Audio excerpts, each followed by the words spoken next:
are the one who made my life so beautiful. You are the one. You are the one. You are the one who made my life so beautiful. Looking at where I'm coming from, looking at where I used to be, Lord, I'm convinced your grace has brought me this far. Certainly it's not by power, certainly it's not by might. The miracles I see, it can only be you. Hey! I'm so glad you've been there for me. I'm so glad you are loving me. You put the spotlight on me. Now I'm burning for you. I can see all the things you do. I can see how you helping me. Alagbada ino, you're deserving of praise. Everybody say, you are the one who made my life so beautiful. I can't stop singing cause say you are the one who made my life so colorful. I can't stop singing cause you made my world go round. Sing you are the one who made my life so beautiful. I can't stop singing cause you turned the light. Can you acknowledge it? Sing you are the one who made my life so wonderful.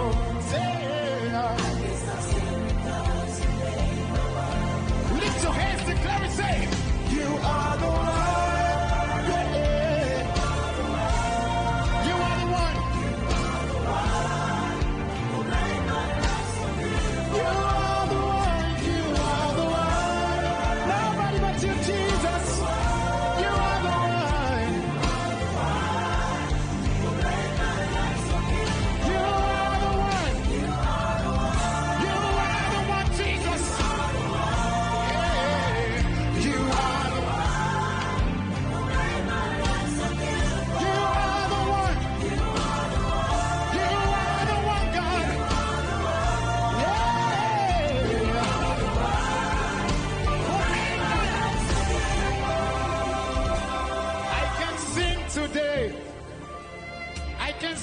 Today, I can laugh because you made my life so beautiful.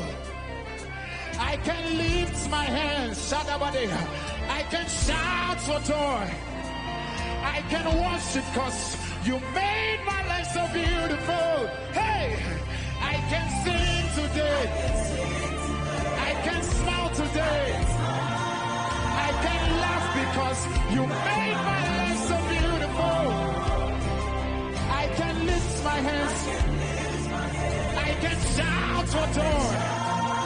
I can worship because you made my life so beautiful. Yeah, I can sing today. I can smile today. I can laugh because you made my life so beautiful. Hey, I can lift my hands. I can shout. Cause you can you go ahead and say, God, you are the one. Go ahead and acknowledge him. Lift your hands to him.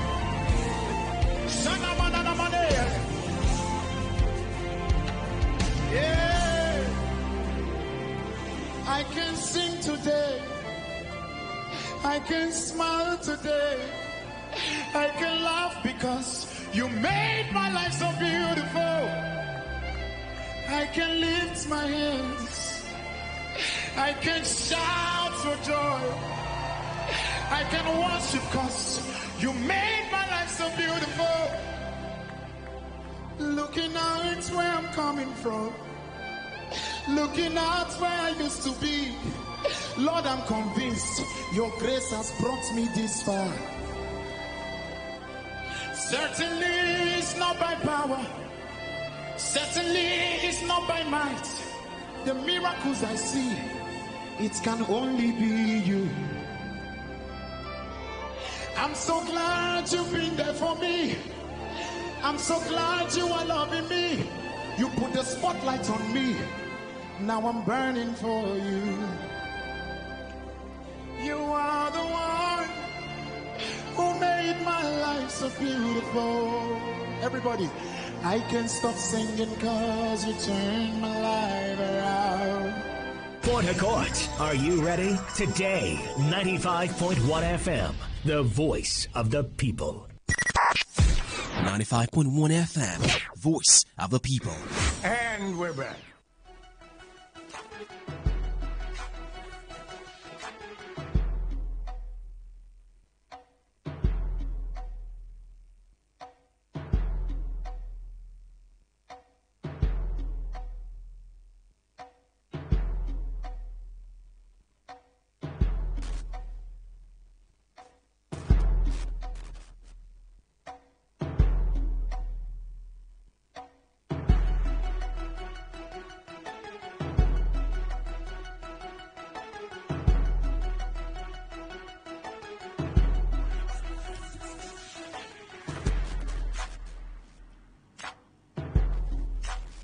Yes, I'm still here, and I'm back for the newspaper review segment of the Gospelation Show, Today 95.1 FM, Voice of the People. My name is Faustina, and it's 8 minutes past 11 a.m. So this is the final lap of our conversation. Top of the hour, 12, I'll bring you the world news. 12:30, press play to our voices, and I'll be Araya. But yeah, newspaper review segment, we get to just go into the papers, check the headlines and bring you some. I get into details of some of the stories making the headlines. Open up the phone lines and have you react to the headline or headlines that pique your interest. Picks? Yeah. Depending. 1, 2, 3 or more. And then, okay, yeah, that'll be it. So you can call in when I open up the phone lines. You can send your messages when I begin to reel out and get into details of the headlines that I have for you this morning. So the number for messages is 0817 0000951 and 0810 951 0951. That's the number you can send your messages to.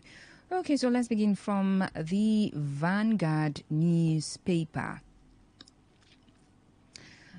This headline from Vanguard newspaper says, so it's something on the census.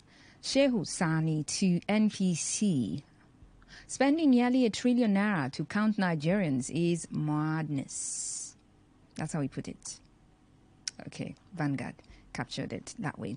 Former Senator for Kaduna Central, Shehu Sani, has criticized the National Population Commission, NPC, for requesting nearly 1 trillion naira to conduct a national census, describing it as total madness. The NPC had proposed a budget of 942 billion naira for this year's housing and population census. However, reports indicate that President Bola Tinubu rejected the request, instead considering the deployment of National Youth Service Corps NYSC members for the exercise. Reacting to the development, Shehu Sani praised Tinubu's decision, stating on X, National Population Commission request for almost 1 trillion naira just to count the number of Nigerians is total madness. The rejection of their budget is commendable. Okay, so he said, maybe you two want to commend it, and the rejection that is, that instead of whatever means they want to go about it that they've proposed, why not use the core members? Use the core members, probably that way you can reduce costs, right? But he says spending nearly 1 trillion naira to count Nigerians is madness. So last time we had census, that was it 2006? Yeah, I think so, 2006. And after then, we have been just estimating, we are about 200 million people in Nigeria. We're about this, we're about that. It is estimated that we're this, we're this. Okay. So there is need. Well, there is need to carry out a census. So we know, even if we're not going to be accurate, but at least we can come maybe close or closer to the real figure, and that will help us plan our lives better than the way we are at the moment. So that's that. Moving on to some other story from the Vanguard newspaper as well. Some chaotic headlines here. Chaos in Onitsha as anti-touting squads allegedly abduct woman. Vigilante operatives. So pandemonium erupted in the Awada area of the commercial city of Onitsha, Anambra State, following the alleged invasion of the office of Awada Central Landlords Association by a combined team of Special Anti-Touting Squad, SASA, and Agonechemba Squad, who allegedly abducted a lady clerk and two vigilante operatives attached to the Awada Central Landlords Association. In Anambra State, the SASA or Sasa men are known as Ndi Akaudo, pistol boys, because their Hummer buses patrol streets and highways while armed with pistols and machetes. Oh, okay. The Sasa and Agunechemba combined team also allegedly destroyed properties worth millions of naira, including vigilante vehicles, motorcycles, office doors and windows, after which they were said to have bolted away with two assault English pump action rifles, telephone handsets, security gadgets, and an unspecified amount of money running into thousands of naira belonging to the Landlords Association and the security operatives. The alleged invasion, abduction, destruction, and carting away of their arms and other gadgets, according to the source, followed a scuffle between the angry residents of Osomogu Street, Awada, who allegedly mistook them for kidnappers. Okay. Well, there's a lot to that story down there, but then let's move on to some other story here. I mean, these days, when you hear stories like this, okay, these people are supposed to help law enforcement agencies bring about sanity, protect lives and property. These days, well, things happen, and then you begin to wonder, okay, so maybe they were not the people. They were not, it wasn't them. It was men dressed in a certain uniform. No, they dress to look like. So we really are not sure of certain things these days. But let's move on to another story here. Vanguard newspaper as well. So this is some clarification. Akpabio, Natasha not suspended for sexual harassment allegation, as according to the Senate. Just in case you've been there saying, why would they suspend her? Because she alleged that she was harassed sexually. I mean, people have been going about with that narrative that that's the real narrative. So the Senate has faulted perversive claims that its member representing Kogi Central, Senator Natasha Akpoti-Uduaghan, was suspended for accusing the president of the Senate, Senator Godswill Akpabio, of sexual harassment. Rather, the upper chamber clarified that Akpoti-Uduaghan was suspended specifically due to her flagrant disobedience to Section 6.1 and 6.2 of the Senate Standing Orders 2023 as amended, and her unparliamentary behavior during its plenaries and proceedings. The leader of the Senate, Senator Kweyemi Bamidele, made these clarifications in a 3-page statement, released on Saturday, amid what he described as the deliberate misinformation and false narratives being circulated by certain media organizations. Contingent on the report of its Committee on Ethics and Privileges, the Senate had suspended Akpoti-Uduaghan for 6 months over alleged misconduct and refusal to comply with its sitting arrangement during the plenary. The Senate upheld her suspension with a proviso that if Akpotidua submits a written apology, the leadership of the chamber may consider lifting the suspension before the 6-month period expires. Rather than submitting to the authority of the Senate, Akpotidua, the statement said, had been misinforming this unsuspecting public that she was suspended because she accused the Senate president of sexual harassment. In a statement he released on Saturday, however, Bamidele clarified that the disciplinary action against Akpotidua was unequivocally a response to her repeated violations of legislative decorum. The statement further clarified that Akpotidua's petition on sexual harassment failed to meet the clear and established procedural requirements for submitting petitions to the Senate. The statement reads in part, "It has come to the attention of the Senate that some media reports are attempting to falsely suggest that Akpotidua's suspension was due to allegations of sexual harassment. This is completely untrue, misleading, and a calculated attempt to distort the facts. If Akpotidua had strictly followed our guiding principles, the Senate would have treated her petition based on merit in line with its practice. But she never obeyed the established practices of the institution where she was serving." Specifically, the statement revealed that Akpotidua's suspension was a decision of the Committee of the Whole Senate, following the submission of a report by the chairman of the Senate Committee on Ethics and Privileges. The statement noted that the report found Akpotidua guilty of violating sections 6.1 and 6.2 of the Senate's Standing Orders 2023 as amended and recommended her immediate suspension. Okay, so there's more down there, but let's move on to some other stories. Okay, so let's move on to Punch newspaper.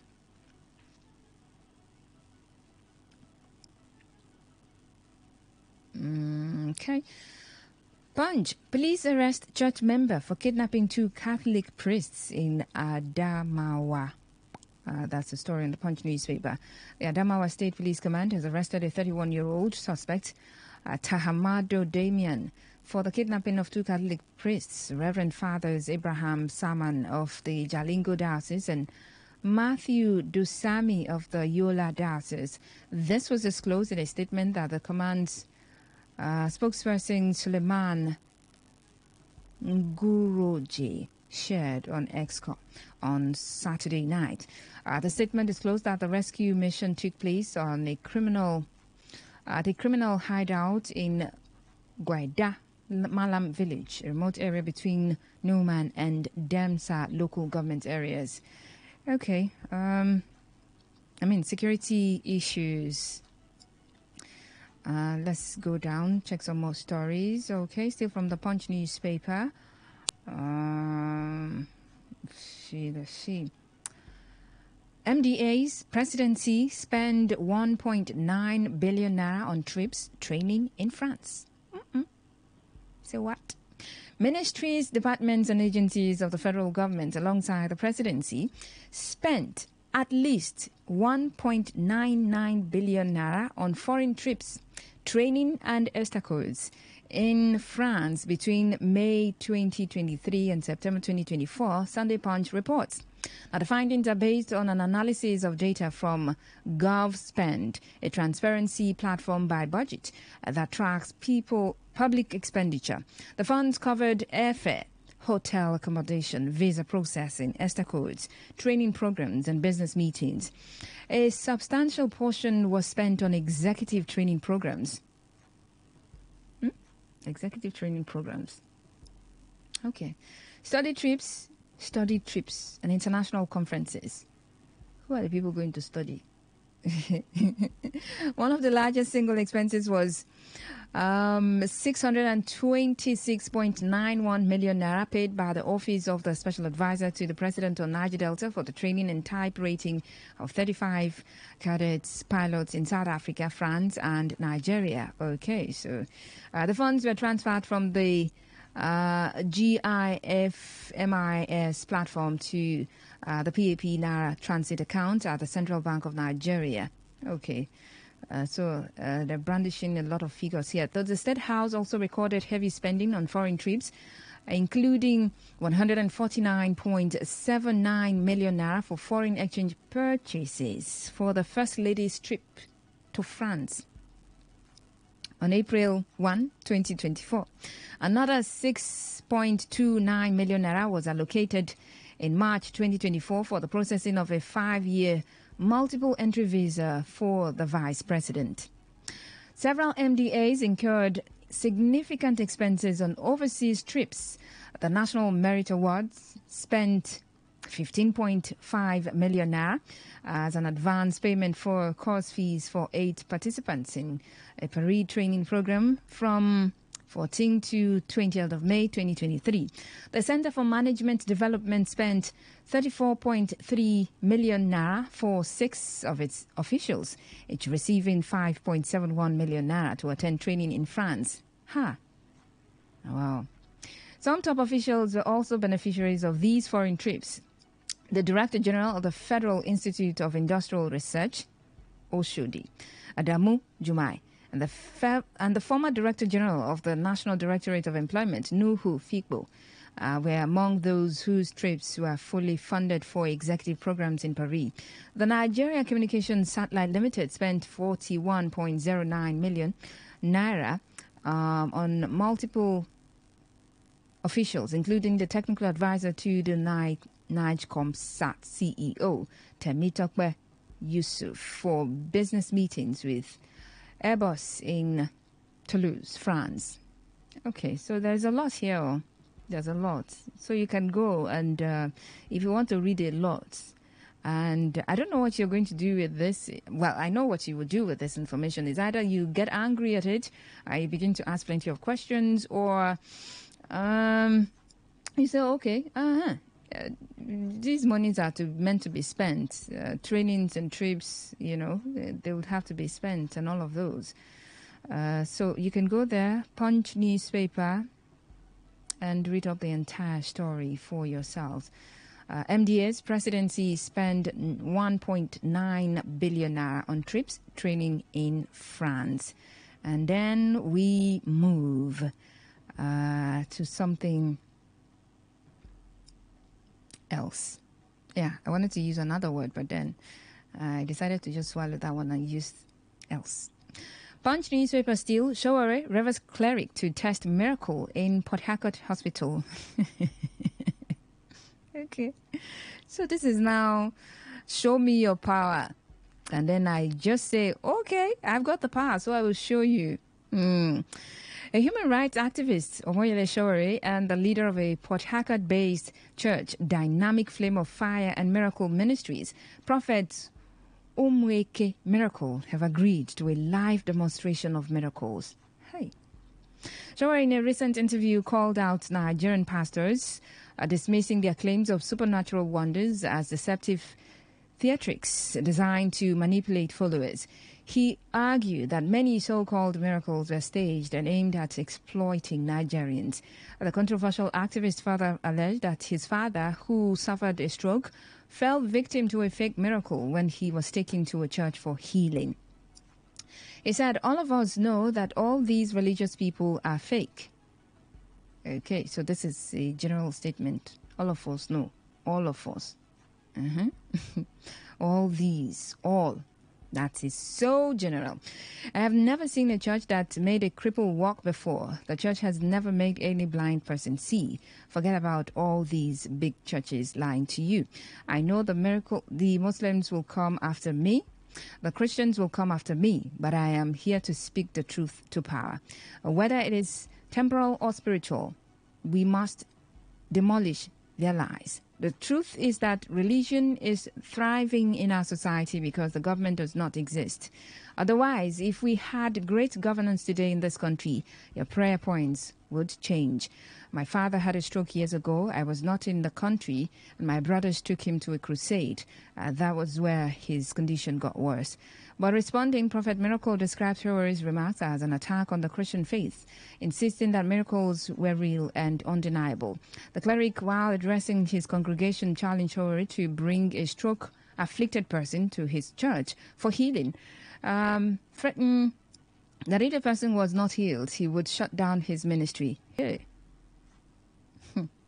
The cleric, while speaking to the chairing of his congregation, went further to give Shower a 1-month ultimatum. Okay, well, this one is 1 month, to accept his challenge to perform miracles.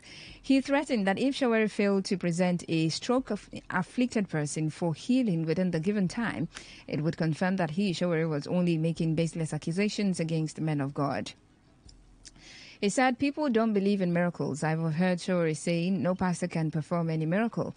I challenge him to bring someone who has had a stroke, but before he brings the person, let them take the person to the hospital to confirm that person has had a stroke. If I pray and the person stands up and walks forever until he dies, let him Shower never speak again. Let him drop his dream of becoming the president of Nigeria. But if I cannot heal the person, let me close this church until Jesus comes. It is a challenge to him. He, Shower, should personally bring someone with a stroke or insanity, and all television stations should be there. I am saying this live, and people all over the world are watching. This is Prophet Miracle in Port Harcourt, and I challenge Shower to bring me someone with a stroke. If I cannot pray for the person... Okay. So I think that if I just go down and finish this, we might not be able to take some other stories. But you get the point, right? You get the point. So this is a challenge. Come, look for someone who is stroke afflicted, and I would do the miracle. I will pray for the person to walk. And while we're doing that, television stations are to be stationed so they can cover it live. It's going to be live coverage. If I heal the stroke afflicted person, then he, Shower, just keep quiet. Forget about your ambition of becoming president of Nigeria. But if I don't, as a pastor, as a man of God that I am, if I be a man of God, the person will work. But if I don't, if I'm not able to heal the person, then I will close down my church until Jesus Christ comes.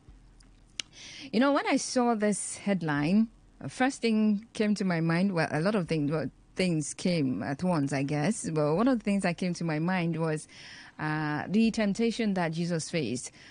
Satan came, turn stones to bread. I know you're hungry, turn stones into bread. And then he said, get behind me. So I don't know. But maybe this is something that a lot of people would be interested in viewing all over the world. So we're waiting a month. Okay, so let's move on to some other stories before I open up the phone lines and have you react to the stories that I've shared with you this morning. So let's move on to the cable newspaper. Get some headlines there before I open up the phone lines so you can react to the stories that I've shared with you this morning. Okay, just a moment. Extremely disappointing. BC Fayemi tackles Ireti Kingibe Itagiwa over remarks on Natasha Akpoti saga. So it does seem like we're going to continue in this for this week as well, and then continue. BC Fayemi, former First Lady of Ekiti State, has flayed ex-senators Florence Itagiwa and Biodun Olujimi for their takes on the Natasha Akpoti Oduah saga. She also had strong words for Ireti Kingibe, senator representing the Federal Capital Territory, FCT. Akpoti Oduah had accused Senate President Godswill Akpabio of making sexual advances towards her during a visit to his home in Akwa Ibom State. The allegation was preceded by Akpoti Oduah's outburst against Akpabio over sitting arrangement. During separate television appearances, Itagiwa said, as a senator, Akpoti Oduah showed signs of weakness with her sexual harassment allegation, while Olujimi asked the Kogi Central Senator to be strong and not display signs of emotional instability in the Senate. Kingibe had posited that Akpoti Oduah should not have made a big deal out of the seat rearrangement fiasco. In a piece titled Not About Natasha, published on Saturday, BC Fayemi said the submissions of Olujimi Kingibe and Itagiwa were extremely disappointing. After she dropped the bomb There was a flurry of activities. Senator Reti Kigibe, serving female senator, and two former female senators, Senator Abiodun Olujimi and Senator Florence Itagiwa, were invited to share their views, she said. All three senators are older friends, or at least acquaintances of mine, and I have a lot of respect for them. However, I found their submissions extremely disappointing. It is one thing to argue that it is important to follow the rules. I don't think anyone will insist on flouting the rules of such an important institution, especially if they are applied fairly and not subjectively. It was, however, clear that Senator Natasha felt beleaguered, and she believed that there was a score the Senate President wanted to settle with her. If this was the case, then I would have expected the three senators to support a process that would enable Senator Natasha shed light on her serious allegations of sexual harassment beyond national television, and for the Senate President to defend himself in a transparent manner. Abisi said she was horrified that the trio could not stand up for another woman. To my horror, none of the female senators deemed it necessary to stand up for another woman. Even if, in their opinion, Senator Natasha was misguided on matters of process and temperament, she was still entitled to have her fears and concerns heard, she said. Okay, so there's more to that story as well. But let's check out some other story, and then I open up the phone lines.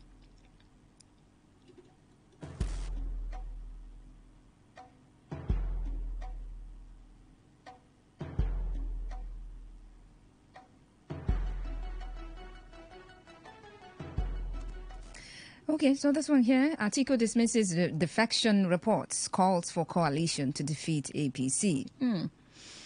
It's really trying. Former Vice President Atiku Abubakar says he has no plan to leave the People's Democratic Party, PDP. Recently, there have been reports that Atiku is finalizing moves to join the Social Democratic Party, SDP. Reacting to reports in a statement issued on Saturday, Atiku's media office said the former vice president remains a bona fide member of the PDP. The media office described the reports as a fallacy, urging Nigerians to disregard them. Okay. I know some Nigerians will not disregard them. They will just stick to this rumor, hold on to it, and wait for when it will become real.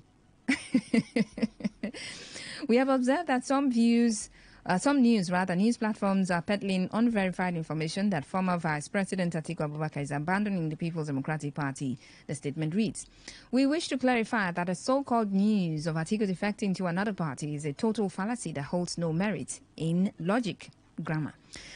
The media office said Abubakar has persistently called for a coalition of opposition political parties in Nigeria ahead of the 2027 general elections to oust the ruling All Progressives Congress, APC. The media office stressed that the coalition would accommodate all opposition parties, including the PDP.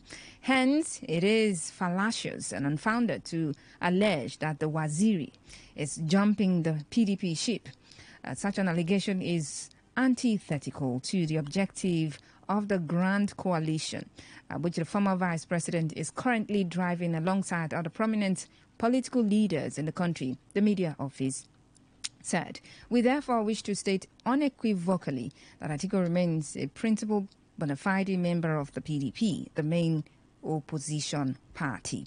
Atiku's media office added that the defection claims are an attempt to confuse Nigerians about the magnitude of the grand coalition that is at work to rescue Nigeria from the grip of the PDP. Okay, so there you have it. Whether you like to see it as a rumor and leave it there, or you think, in every rumor, check well. There's an outer of truth. That's something someone probably would say to me this morning. But anyways, let me open up the phone lines and have you react to some of the stories, the headlines that I've reeled out to you this morning from the Punch newspaper, Vanguard newspaper, Cable newspaper. So feel free to go ahead, send me a message as well. I'll read it. Okay? Keep it short and simple. 0817 0000951 and 0810 9510951. 0817 080000951 and 0810-951-0951. Call lines, those are. You can send a message to 0701-933-9962. Grand Coalition. Hello, good morning. Yeah, good morning. Hey, welcome. My name is Goody, calling from the Records. Okay, go on. I want to talk about this Natasha issue. In this country, we discovered that people can do whatever they want to do, mostly when you are the position of authority and you go for free.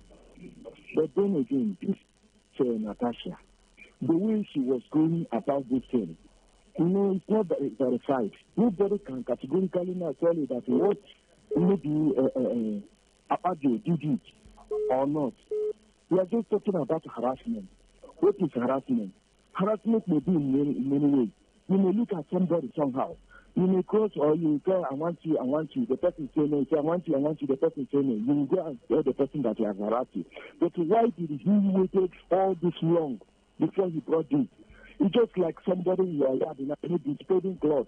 And you say, no, remove your cloth. You say, spray your cloth. No, before you know it, after, the person will look for one place or the other to hold you. You see, we are at the mercy of women.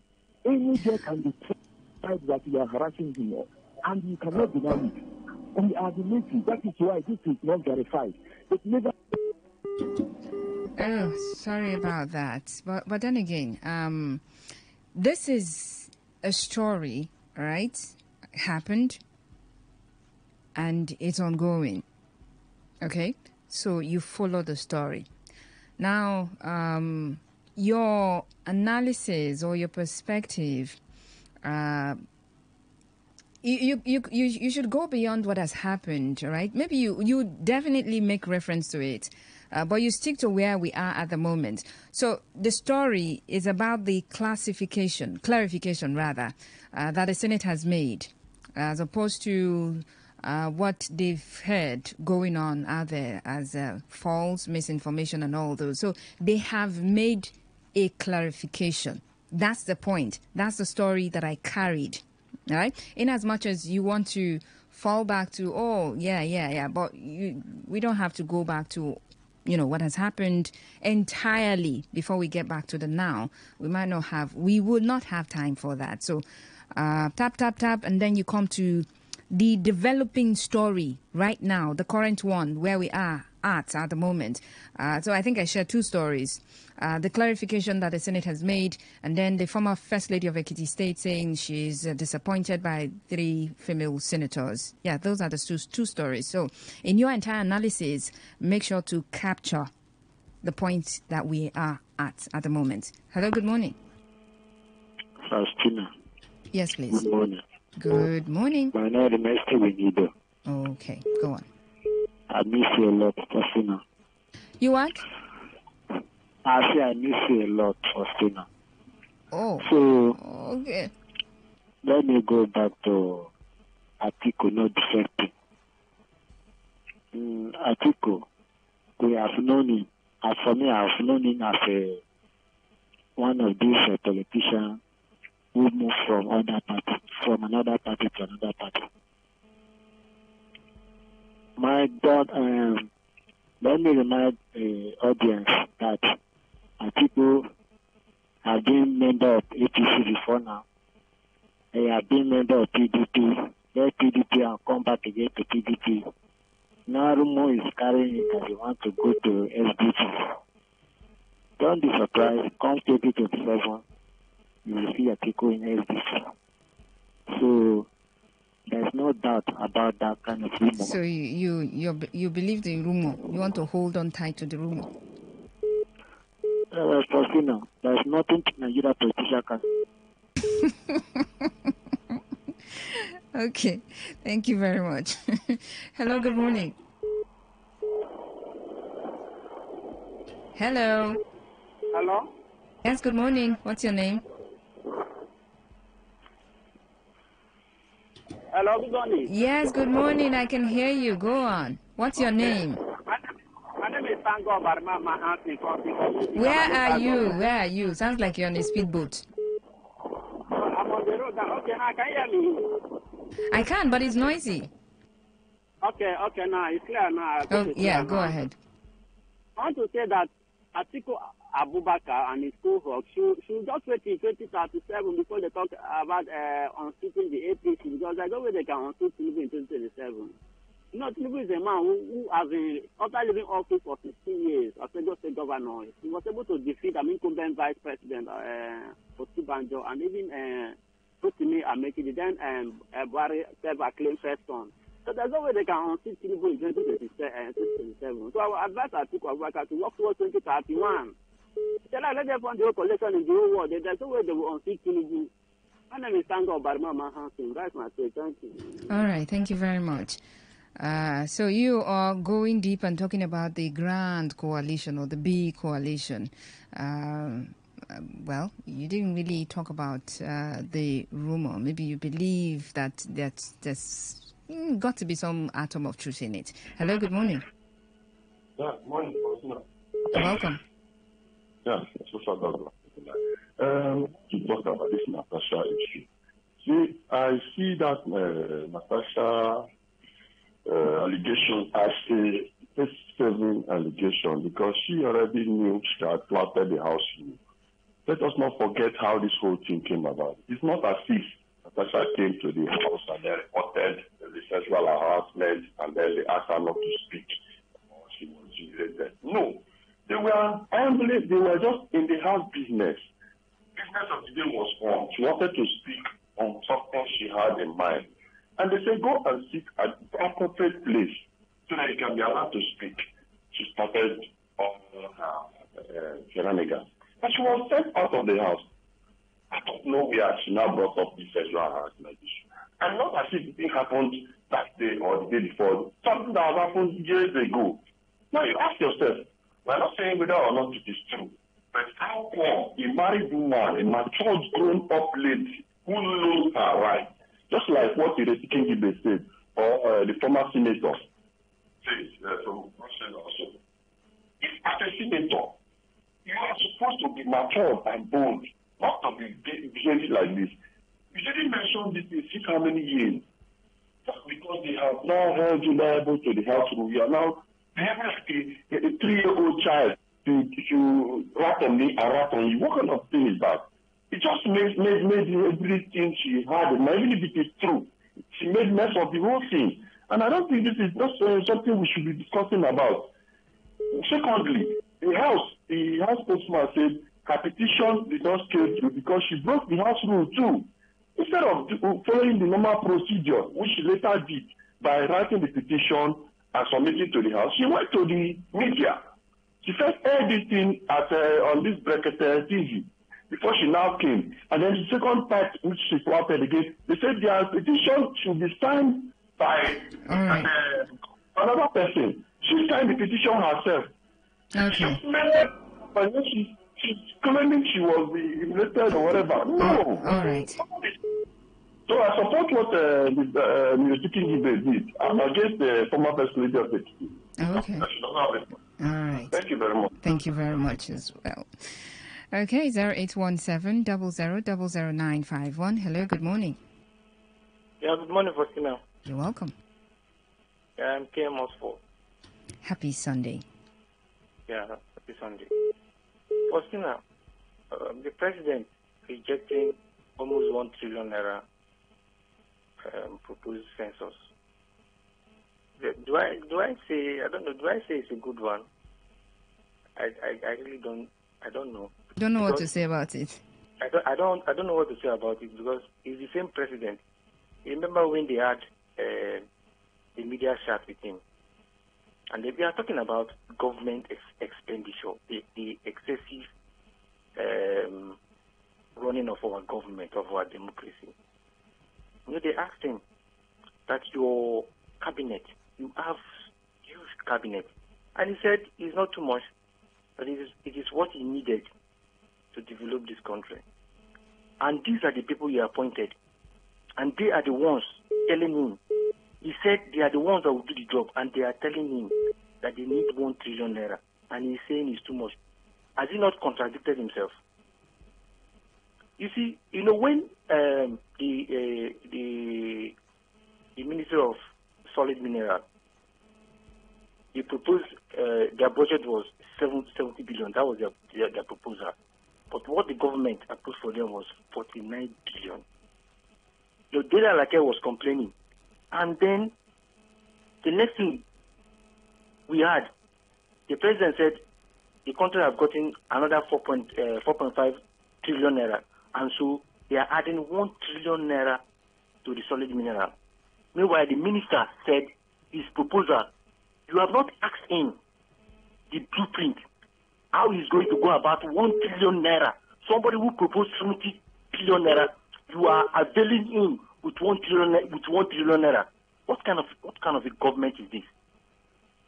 And he's saying that 1 trillion naira is too much. I don't know if I will commend him, but let me just see that is too much. Let me just say 1 trillion naira is too much, but I don't commend him. I don't commend him. All right. Too much, but he is rejecting it. Nearly 1 trillion naira. Too much, he's rejecting it, but you won't commend him for rejecting it. Okay. All right, Mr. I want you all to dial back or you send a message 0817-00000951 and 0810-951-0951. It is the newspaper review segment of the Gospiration Show. Hi, good morning. Hello. Yeah, good morning. You're welcome. What's your name? Where are you calling from? This is Wisdom. Kima Harry. Wisdom. From Port Harcourt. All right. First of all, I want to thank in the area of Natasha matter. I've been listening to this matter. See, before I continue, I want to make one. I'm coming, madam, please. Because I've been listening, and people doesn't talk much. Everybody have their opinion. But see, I am from Aristotle, and everybody that is hearing this, that from that place will know what I'm saying. From that day when I had that thing, I take it, I learned from it. My father was the prince, and an inheritance was given to him. And when we are growing up, that of 80, one of his brother called him Goji, so one of the sons of Ngoji or Ngoji, buried his mother in the land of my grandfather, which is Ephraim. Okay, so we might not have time for the entire story, and then you come into the issue. So that we will learn in life. Yeah, but you have to be brief about it. Just tap. In Natasha matter, nothing cannot happen, and I tell you, is fond of this. If a fellow man is from South. But you do know that when something is alleged, there has to be the proving, and then a verdict has to be on it before you say, oh, this person did it. Yes, I'm coming. Now, this incident happened in times of harassment, and it happened before our husband. Because when something that people want to only listen or talk about one, I come to make a comment like this, and your husband heard it. I also ask you, because of friendship or family or how people relate, they are related. Because of to avoid embarrassment, you silently convince your husband for a different topic. Now, a matter like this of sitting, she don't know that a man that harassed a woman, that the woman refused to, can do anything to silence that woman or to molest that person. And people don't know. I'm talking about our experience. But on that issue, where is the mistake? That moment she could have raised that point. Okay. When they were at the point. And for her to come now, that's why I'm blaming Natasha. All right. So yeah, that is, well, that's your opinion, right? But the matter before us right now is the clarification that they've made. All right, because some people believe, or they've been running with it, that she was suspended because she led allegations, and they're saying no, it was because of the behavior She didn't follow rules. That's the reason. So that's the headline. In as much as we want to go into what you think happened and what didn't happen, let's just be guided. But yeah, just wrap up. Oh, no, you don't have time again. Thank you very much. Thank you very much. So other people can respond to the headlines. Let me read some messages here. WhatsApp. Greetings again, Faustina. Omoyele Shower is saying no miracles can be performed by MOG. It is God that wrought miracles through his servants. Most persons find it difficult to believe they did not experience it. There's no portion of the Bible that said Jesus wasn't able to do more miracles in his community because they don't believe it. So Showere should know that God is still healing people in different ways, and I'm a living witness. Augustine Aaron T. Okay. Good morning, Faustina. There is no way the Senate will convince me that Natasha's suspension is not unconnected with her allegation against Akpabio. Akpabio's Senate has developed a penchant for suspending any senator who dares to speak out, no matter how weighty the allegations may be. The most recent before Natasha's is that of Abdul Ningi. Okay, they just want to intimidate her into silence. Okay, so you're not even persuaded or calmed by the clarifications that have been given by the Senate. Okay, let's see text messages. Good morning, presenter. Singto from PH. Senators suspended one of their members because of one person that can hold. Okay, so this is what they are saying. Did you get the clarification? I mean, this is the reason they are making that clarification. Hello, good morning. Hello, good morning. You're welcome. Good Port Harcourt. Just like you said, the women, they were blaming them just because they did not support their fellow woman. I always say people, let us not be sentimental or you because somebody belongs to you, somebody is the same gender with you or the same place with you. It's still evil you will support. The woman could not conduct herself properly. And that one is a different thing altogether. From even though you allege somebody that he have something with you or this and that, you should have conduct yourself properly. So follow the rules so that the Senate will investigate and look into it. That for you to be ranting, shouting, they will command you, do this now, no way. You violated the whole rules because maybe you felt that you are right. I think we should be guided and be conducted in life. All these things we talk it to learn. Wherever you find yourself, in a society you find yourself, in any place, conduct yourself. Not because you're right. You will destroy and do every down thing, pull the heaven, so that people will say you're right or you're wrong. No.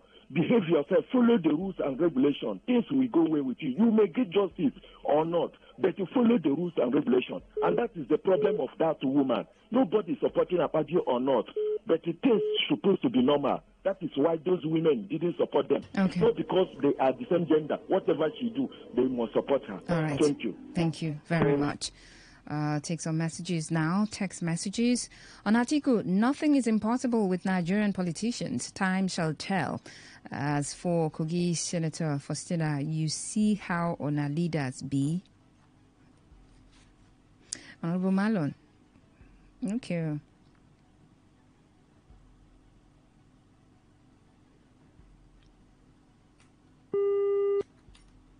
Good morning. Good morning. You're welcome. Yes. My name is Fedek Lady. I can hardly hear you. Pardon? I can barely hear you. I need you to be more audible. Okay. Better I'm now. audible now. Yeah, go on. Yeah. I think that it is pertinent for us to understand that this woman in question is an adult. And the president also is an adult. And there is nothing that stops a man to approach a woman. So if she refuses, it's her business. She agrees. And not to politicize, what and begin to entertain the country with something that is neither here nor there. Because if she had agreed, she will not tell us. So whatever is the issue, they should address it and not come to entertain people with unnecessary frivolities, because this thing, what she's talking about is political.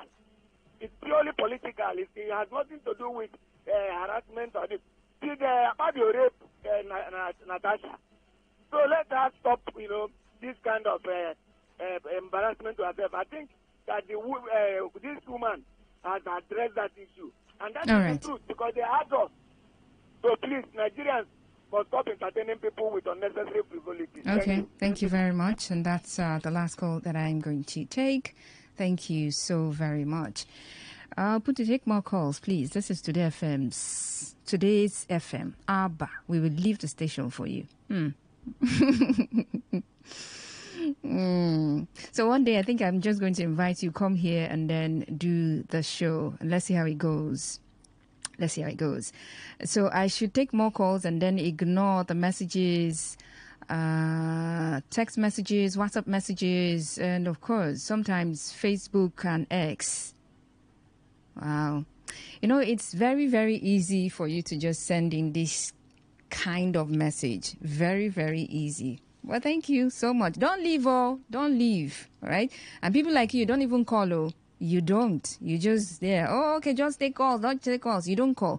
Sometimes when you're calling and then your call doesn't really go through, you send a message. We have people sending text messages, WhatsApp messages. Yeah.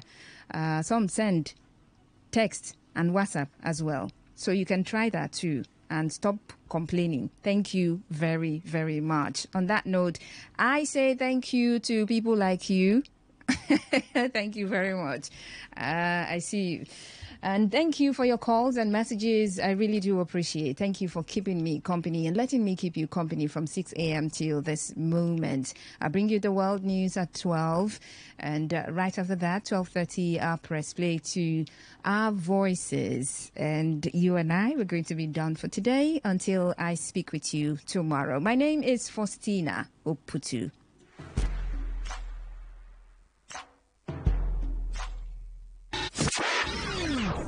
What do you love listening to? What's your style? What's your choice? What do you yearn for? So we've got great talk, amazing conversations, entertainment, sports, and lifestyle. So tune in to Today 95.1 FM Port Harcourt, because we are the voice of the people. The voice of the people. What's a successful business without sales? And what is sales without an audience? Well, do you know that you can reach 8 million listeners across 6 states in 2 geopolitical zones all at once? How? With Today 95.1 FM, you can get millions of people to know about your business. And what does that mean to you? More sales. Call 081 389 2850 now for more information.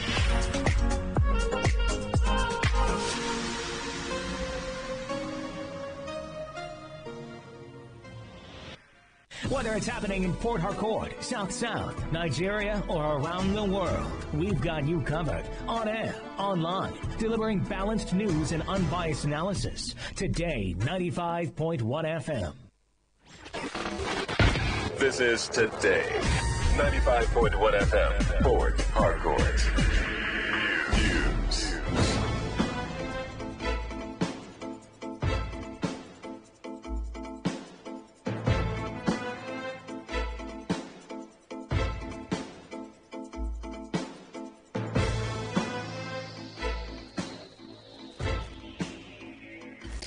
Hello and good afternoon. Here's the world news on Today 95.1 FM Port Harcourt.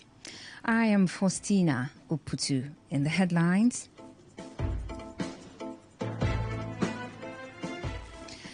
Akpabio warns against uninformed commentaries on Senate affairs. Atiku denies defection rumour from PDP. On the foreign scene, thousands remain without power in Australia after wild storm. Details in a moment.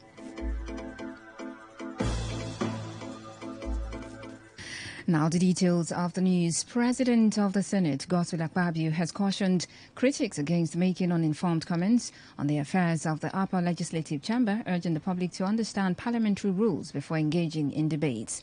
The Senate President issued the warning when he received a delegation from the Niger Delta Ethnic Nationalities Youth Leaders Forum in Abuja.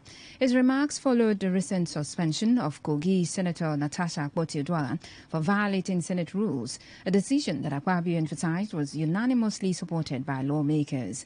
He also criticized those outside the legislature for attempting to interpret Senate procedures, likening it to a herbalist trying to quote the Bible or someone unfamiliar with Islamic teachings attempting to interpret the Quran. The Socio-Economic Rights and Accountability Project has called on Senate President Godswill Akpabio to immediately reverse the suspension of Senator Natasha Akpoti-Uduaghan. Sarab described it as patently unlawful and a violation of her right to freedom of expression. Natasha was suspended for 6 months last week following allegations of speaking without permission and refusing to occupy her new seat assigned to her in the Senate chamber. Her salary and allowances have also been withheld for the duration of the suspension, and she has been barred from identifying herself as a senator. In an open letter dated March 8, 2025, signed by Sarab's Deputy Director, Kolawole Oluwadare, the organization warned that it would pursue legal action if the Senate President fails to comply within 48 hours. Sarab argued that the suspension infringes on Akpoti-Uduaghan's constitutionally and internationally recognized right to freedom of expression. The organization also criticized the Senate for undermining the right of the people of Kogi Central Senatorial District to effective political representation. Former presidential candidate of the People's Democratic Party, Atiku Abubakar, has denied reports of defecting from the party. Atiku said reports of his defection from the party were part of efforts to confuse the coalition in process. There have been reports of Atiku finalizing plans to defect from the PDP to the Social Democratic Party. However, Atiku's media office insisted that the former vice president is a bona fide member of the PDP. Atiku stressed that a coalition would accommodate all opposition parties, including the PDP. The commissioners whose appointments were approved by 4 lawmakers loyal to Governor Siminalayi Fubara have filed a suit against the River State House of Assembly. The commissioners are seeking an interlocutory injunction to prevent the Speaker of the House, Martin Amaewhule, and 26 other lawmakers from enforcing resolutions passed on March 5, 2025, which declared their appointments null and void. They want the court to restrain the Assembly from declaring their appointments illegal and also asking the court to issue an order barring the Assembly from interfering in their duties as members of the State Executive Council. Today, FM also gathered that in addition to the legal disputes, the chairman of the River State Independent Electoral Commission, RISEC, retired Justice Adolphus Enebeli, and his commissioners have also filed a suit challenging the Assembly's authorities to summon them for questioning. The Assembly had initially given Enebeli a 48-hour ultimatum to appear before it and explain the circumstances surrounding the nullified October 5, 2024 local government elections. After he failed to appear, the deadline was extended by 72 hours. In their suit, Enebeli and his team are asking the court to restrain the Assembly from compelling them to appear, warning that such a move would be unlawful. Justice Frank Onyiri, presiding over the matter, granted leave for the claimants to serve the Assembly through substituted means and adjourned the hearing to April 17, 2025. Rever's civil society organization has reiterated that it is an independent organization that does not represent the River State government or any political party. The organization is a statement by the Public Relations Officer Tuka Loanye in reaction to a recent publication featuring the former Public Relations Officer who resigned for political reasons, still being addressed as PRO, said he could be referred as such order under any other organization and not RIF CSO. The statement, however, distanced RIF CSO from the publications made on national dailies, stressing that it is coalition of responsible, non-partisan, and not-for-profit civil society. They called on anyone speaking under the umbrella of the RIF CSO to desist from it, noting that it is yet to address the public regarding the ongoing political crisis in River State. Women advocacy groups, including the International Federation of Female Lawyers, FIDA, and the National Council for Women Societies, NCWS, have called for dedicated budgetary provisions for women and an increase in affirmative action from 35% to 50%. The call was made during the International Women's Day celebration in Woji Community, Obiakpo local government area, with Her Majesty Tombari Leslie Eke, wife of the monarch of Woji, in attendance. The women emphasized that greater female representation in politics and public offices would positively impact national development, as they also urged traditional rulers and their wives to promote women's active participation at the local level, stressing that such efforts would help bridge the gender gap across all sectors. What we want is 50-50. In Rwanda, 61% of their parliament are women, and the country is doing very well. So we want more women in the decision-making arena. Please, I want to ask, in your palace, are there women chiefs that can speak for women in the palace? So we want it to be replicated in most of the local government, for them to allow women to sit down and speak for themselves. Like today, we have the Ministry of Health. What's the woman who is there? Because she's a woman this time, she's doing a lot. Speaking at the event, Her Royal Majesty Leslie Eke encouraged women to prioritize their homes and families as a fundamental step towards greater societal involvement. She also urged them to amplify their voices, challenge discriminatory laws. Wherever you are found, it's not, I don't know how to speak English. I normally say that. I say, no, this Ogoni will not let me pronounce it. That is not true. I know my right, so I work towards my right. The theme acknowledges that despite progress made in advancing women's rights, the pace of change remains slow.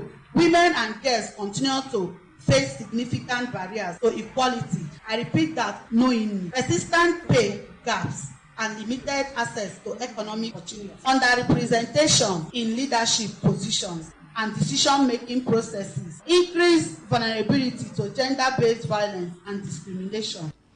In response to the women's appeals, His Majesty Leslie Eke, the Eze Ọha Evo, the third of Evo Kingdom and chairman of the Supreme Council of Ikwere recognized traditional rulers, stressed the importance of quality education for the girl child, noting that empowering young girls through education would make the fight for equal representation more achievable.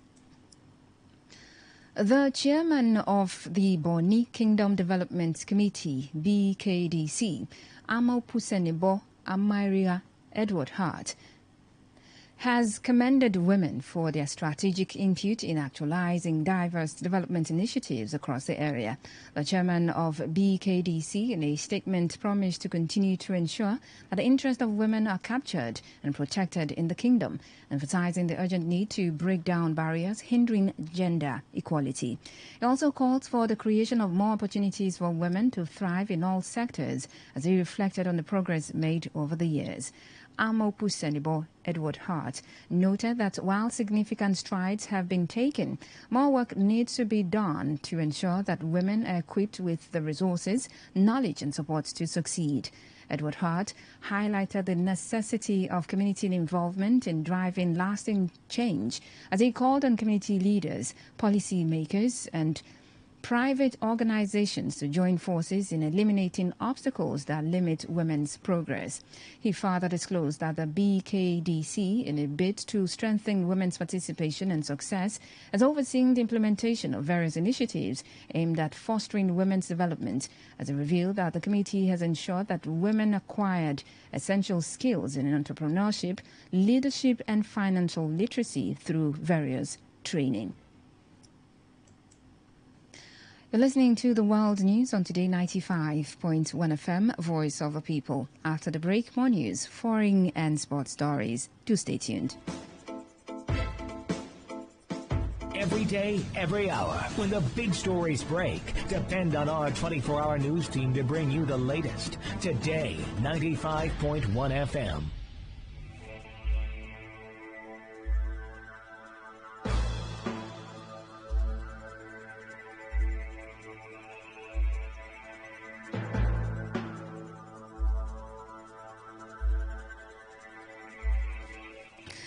Thanks for staying tuned. Welcome back to the rest of the stories. The Oganuru Akpo Cultural Organization has expressed heartfelt appreciation to the Governor of Rivers State, Siminalayi Fubara, for the successful construction and completion of the palace of His Royal Majesty Eze Ozowo Levi Orebe, the Nyewali of Akpo Kingdom. In a statement signed by the organization's president, C.D. Chukwu, the group described the newly completed royal edifice as a symbol of excellence, commending Governor Fubara's leadership for making it a reality. Chukwu, in his words, noted that the commissioning, which is set to take place tomorrow, is a remarkable achievement and a royal edifice that stands out and which the kingdom is immensely proud of. Chukwu, on behalf of the Oganuru Akpo Cultural Organization, also reaffirmed its unwavering support for the governor, urging him to continue his developmental strides, particularly in the improvement of internal roads across Akpo. He stated that they will continue to stand firmly behind Governor Fubara, adding that God's grace will continue to be on the governor as he leads the state to greater heights. The group further praised Governor Fubara's visionary leadership, emphasizing that the newly constructed palace is a testament to his commitment to the growth and progress of Rivers State. The people of Anaka clan in Akpo Kingdom in Obi Akpo local government area of Rivers State have joined the traditional ruler and custodian of Akpo culture and traditions, Eze Levi Ozowo Orebe, to welcome Governor Siminalayi Fubara to Ozoba town for the commissioning of the Akpo Palace and private residence of the Akpo monarch. In a goodwill message, the paramount ruler of Anaka clan, Eze Marcos Olu Oriji, described Governor Fubara as God sent and a leader who is determined to change the narrative for a better River State. Eze Olu Oriji noted that with the building of the Akpo Palace and private residence of the Eze Akpo by Governor Fubara's administration, the people of Akpo Kingdom will ever remain grateful to the governor. He called on the people of Akpo Kingdom to remain supportive to the River State government under the watch of Governor Siminalayi Fubara and appeal to the state government to consider the construction of internal roads in Anaka clan, noting that a lot of the internal roads are in a deplorable condition, especially as the rainy season is about to begin. Moving on now to the foreign scene, hundreds of thousands of people remain without power in Australia after a cyclone brought wild weather to the east coast. Communities in southeast Queensland and northern New South Wales were beginning the cleanup today after the storm caused widespread flooding and knocked down power lines and trees. A 61-year-old man's body was recovered from floodwaters yesterday, while in a separate incident, 12 soldiers were taken to hospital after their convoy crashed en route to rescue operations. The storm had weakened by the time it made landfall near Brisbane yesterday night, but Prime Minister Anthony Albanese has warned locals of the continued wild weather and risks from flooding. Cyclone Alfred had hovered for days off the country's east coast as a Category 2 cyclone before weakening into a tropical depression yesterday. To end the news, here's a summary of the major stories. Senate President Godswill Akpabio has warned against uninformed commentaries on Senate affairs. You heard that former Vice President Atiku Abubakar has denied the defection rumor from the PDP. And on the foreign scene, we told you that hundreds of thousands of people are without power in Australia after a wild storm.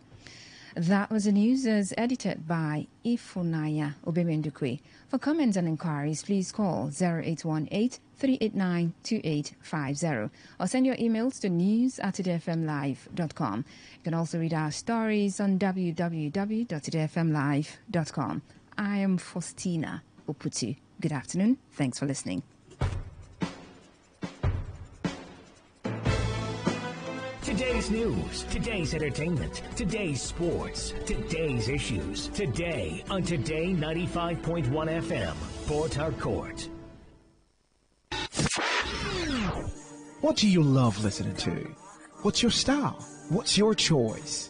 What do you yearn for? Great talk, amazing conversations, entertainment, sports, and lifestyle. So tune in to Today 95.1 FM Port Harcourt, because we are the voice of the people. The voice of the people.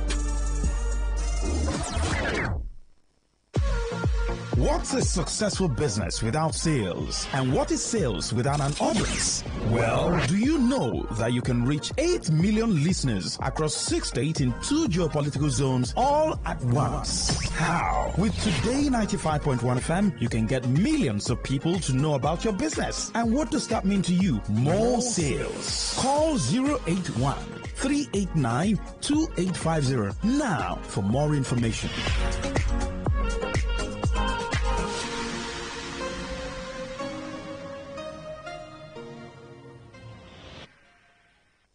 Say no to the ordinary. Embrace the extraordinary, because we are the voice of the people. Today, 95.1 FM. Today, 95.1 FM.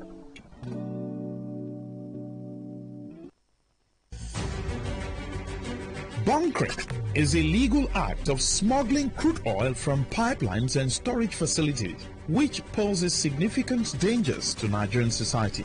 This activity has different consequences that affect various aspects of the nation's well-being, and it has consequences such as untimely death, environmental devastation. It fuels insecurity. It also damages our infrastructure, and it also damages our international prestige. You might say, how do we make a living if we stop this illegal activity? Well, as a young individual, you can channel your energy into positive endeavors that can help you generate income and create an adequate future for yourself. These are some ideas to help you generate income. You can go into starting a business. You can also acquire digital skills or gain agricultural knowledge or engage in farming. You can also acquire art and creativity. You talk about technology and innovation. Then, skills and vocational training. Please note that success often requires dedication, consistency, and continuous learning. This message is brought to you by your premium talk radio, Today 95.1 FM, Port Harcourt.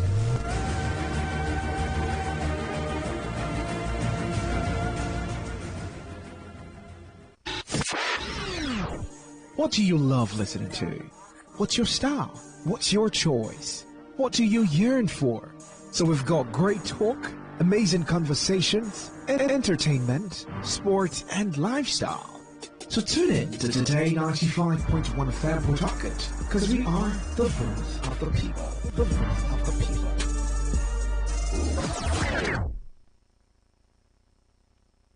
Please listen to this paid infomercial. Herbal Heritage International, the Kokoroko, for herbal medicine, when they produce strong, correct medicine, they take it, they support the country healthcare system. Quatliman, correct, holistic, ogbonge herbal medicine, they know they come out for public anyhow, like a big masquerade. Food ground, as every Christmas, have been boundary. Sickness self, sabi medicine, will pass them. After all, monkey smart now, because tree near tree is our forest. Heritage International will use the technology of computer testing machine to see and know before attacking that your health condition. We don't become Obarogba for your life with the correct treatment. Therefore, whether definition or without definition, make you visit Herbal Heritage International. Offices way near you. Herbal Heritage International. Now you.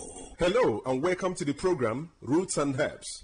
Roots and Herbs is a program that discusses health-related challenges and suggests possible ways out from the herbal medicine perspective. Roots and Herbs is put together and sponsored by Herbal Heritage International, also known as Baba Yoruba. Baba Yoruba is currently having a special promo package. This promo package will give you the opportunity to enjoy 50% discount on all their products and services. This offer runs while the stock lasts at number 24 Ikwere Road, Mile 1 by Education Bus Stop, Port Harcourt. Number 24 Ikwere Road, Mile 1 by Education Bus Stop, Port Harcourt. This promo package will give you the opportunity to enjoy 50% discount on all their products and services. And at the same time, it will give you the privilege of meeting Baba Yoruba himself at the venue. For details and inquiries, the telephone number to call is 080 33 111 946. I repeat, 080 33 111 946. 080 33 111 946. On today's edition of the program, our topic for discussion is staphylococcal infection. And I have with me in the studio Dr. Otumba Abiodun. Sir, you're welcome to the program. Thank you, Mr. Moderator.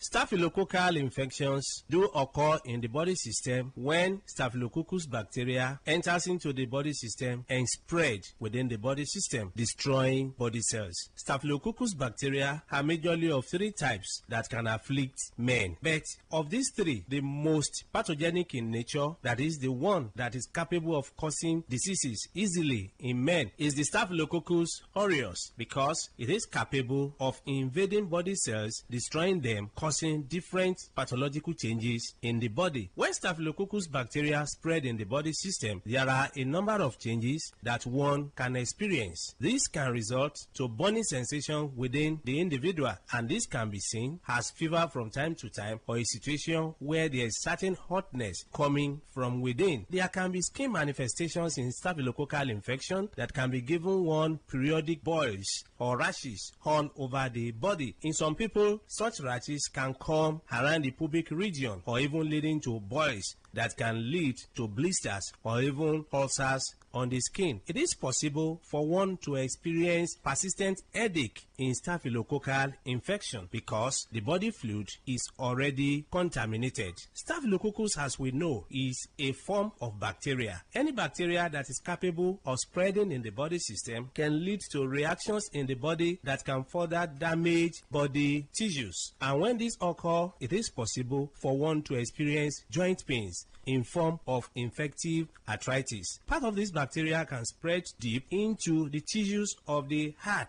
affecting the valves of the heart. And when this occurs, you discover that there can be palpitation that some will start witnessing as if they have panic attack. When this is allowed to continue in the body system, it is possible for one to start getting tired easily. There are many people, by walking from one pole to another, they get tired, or by doing just something that is not supposed to be that tasking in terms of energy consumption, they discover that it's as if they don't have enough hair where they are located. All this can be as a result of weakness of the heart resulting from infection or spread of this bacteria we're talking about. When this bacteria is able to pollute the body fluid, it is possible for one to witness mouth odor. Mouth odor is a form of changes that is called halitosis, where people will start coming up with breath coming from within that is already polluted. There is no amount of time such people wash their mouth, you discover that the breath coming out is very offensive. All this can be as a result of pollution of the body system. It is possible, if any bacteria is able to dwell so long in the body system, to contaminate the whole body fluid and even damage nerves. When nerves are damaged, there can be tiredness. Not only this, it is possible for men to suffer a lot because this can degenerate to a situation where a man is unable to stand like a real man. When a man is unable to stand like a real man, it is seen as a serious challenge because the whole family can be affected. Part of the joy of the relationship can be stolen, and this can cause different rancors in the family. A man that is unable to stand as he should can find it difficult to get arousal. The desire for opposite sex can disappear, and once that arousal is not there, that is the ignition point.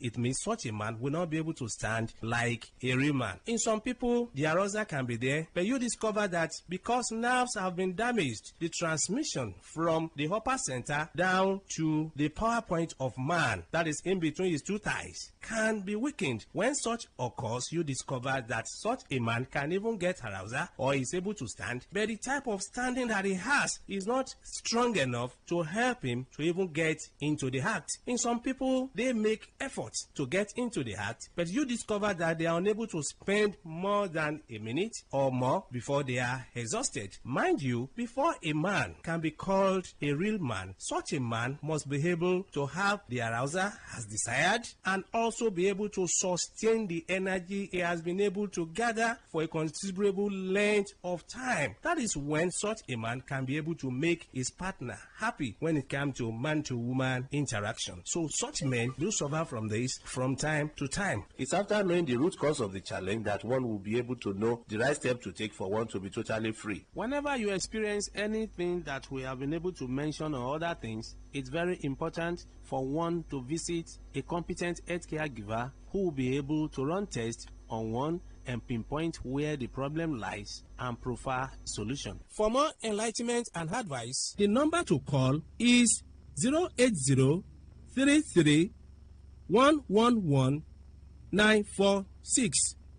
I repeat, 080-33-111-946. Thank you all. All right. You've been listening to the program Roots and Herbs. Roots and Herbs is a program that discusses health-related challenges and suggests possible ways out from the herbal medicine perspective. Roots and Herbs is put together and sponsored by Herbal Heritage International, also known as Baba Yoruba.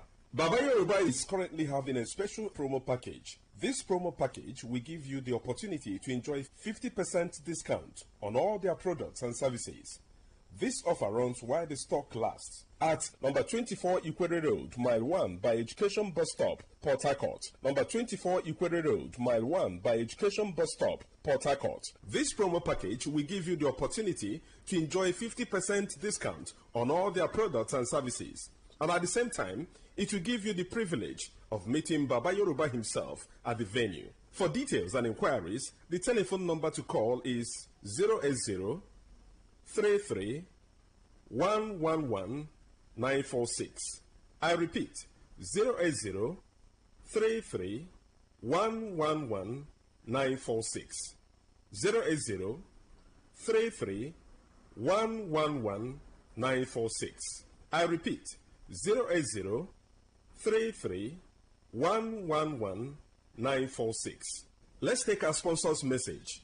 Don't go away. We shall be right back. Herbal Heritage International, the Kokoroko, for herbal medicine, when they produce strong, correct medicine, they take it, they support the country healthcare system. Countryman, correct bakelistic ogbonge herbal medicine, they will not they come out for public anyhow like a big masquerade. Full ground as every Christmas have been boundary. Sickness self sabi medicine will pass them. After all, monkey smart now because tree near tree is our forest. Heritage International will use the technology of computer testing machine to see and know before attacking that your health condition. When don't become Ubarumba for your life with the correct treatment. Therefore, whether definition or without definition, make you visit Herbal Heritage International. Offices way near you. Herbal Heritage International. Now You're welcome back to Roots and Herbs. Roots and Herbs is a program that discusses health-related challenges and suggests possible ways out from the herbal medicine perspective. Roots and Herbs is put together and sponsored by Herbal Heritage International, also known as Baba Yoruba. Baba Yoruba is currently having a special promo package.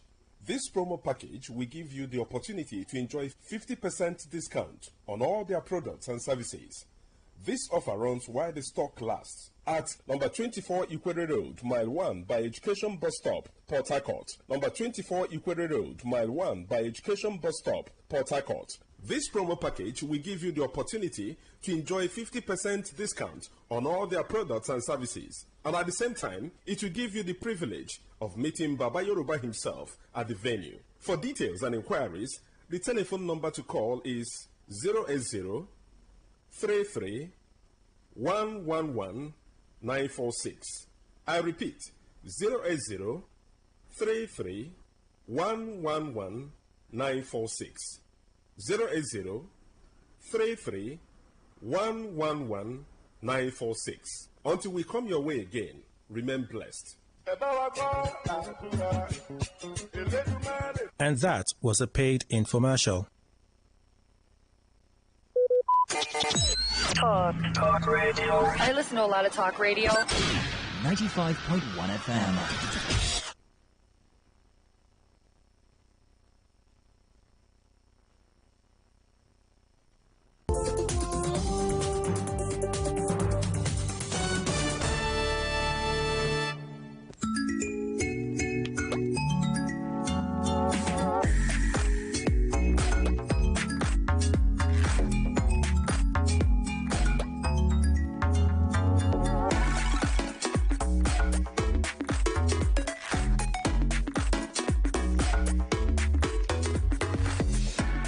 DRC has 5.6 million internally displaced people, along with over 4 million others seeking refuge in the eastern province of South Kivu and North Kivu, according to the UNHCR. Women in those regions say that they try to forget everything they left behind and calming their thoughts to cope with their anguish and to deal with a mental health crisis they face every single day. Today we zoom in on the impact on the current security instability in the eastern DRC which has brought women and girls into an unstable situation, and what available resources and solutions there are there to be able to cope with mental suffering that they're going through. Hello everyone, I'm Oriani Tangishaka and this is Our Voices. Welcome to today's show. I'm joined by my colleagues Seminesia Koye and Jeannie Niwa. Hello ladies, let me begin with just going straight into what do you think, especially Jeannie, you're from that region, originally from that country. What goes through your mind and what's going on right now? Every day we're asking, okay, what's going on now? This war is called the silent war for a reason. We've seen it all the images, all the cries, the alarm, and yet nothing is being done. So it's a lot of anxiety, I want to say. I mean, I feel you. What's happening in Congo is just heartbreaking, and sadly, women and children are caught in this crossfire. And this is not for the first time. This has been going on for years. Rape has been used as a weapon of war. Women have been, being displaced with their children, and most of them are living for years in overcrowded camps with no adequate water or food. So I can't even imagine the traumatic situation they live in. Yes, correct. Last year, in 2024, there were about 800,000 people living in refugee camps near DRC city of Goma. Medical officials working in the eastern part of the Democratic Republic of Congo said many were suffering from mental health issues. The medical group Médecins Sans Frontières were doing all it could to help. VOA's Zanam Nate Zaidi provided this report. At Chabindu camp outside Goma, Médecins Sans Frontières, or MSF, has set up tents where dozens of displaced persons are being processed. They can also participate in listening sessions with psychologists. Rose has been receiving care for depression. She blames the war for her mental state, but says her journey to recovery has begun. When someone flees war, they are very disturbed, and that was my case too. But here we have been taught how to forget everything we've left behind and how to calm our thoughts. Rose is not alone. According to MSF, living in camps around Goma is a challenging environment for the hundreds of thousands of displaced people, especially women. Every day, medical staff say about 70 female survivors of sexual assault visit the 6 MSF health facilities in camps near Goma. Faustin Hakizimana is the head of Bulengo camp. He says the need for psychosocial support is more urgent than ever.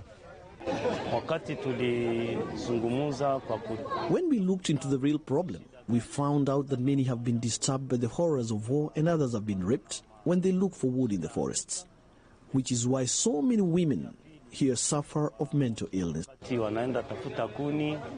Gerlas Mulekia, a clinical psychologist with Médecins Sans Frontières at the Lushagala camp, says more help is needed. Most of the people we see show signs of anxiety and post-traumatic problems. We run 3 group sessions a day, and each group is made up of 10 people, for a total of 30 people a day. If it goes on like this, we'll need to expand the activities to try and meet as many of the needs as possible. Psychosocial care is available to both genders, but officials say most of the people taking advantage of the services are women whose mental health challenges are impacting their ability to care for their children. Zanem Netizaidi, VOA News, Goma.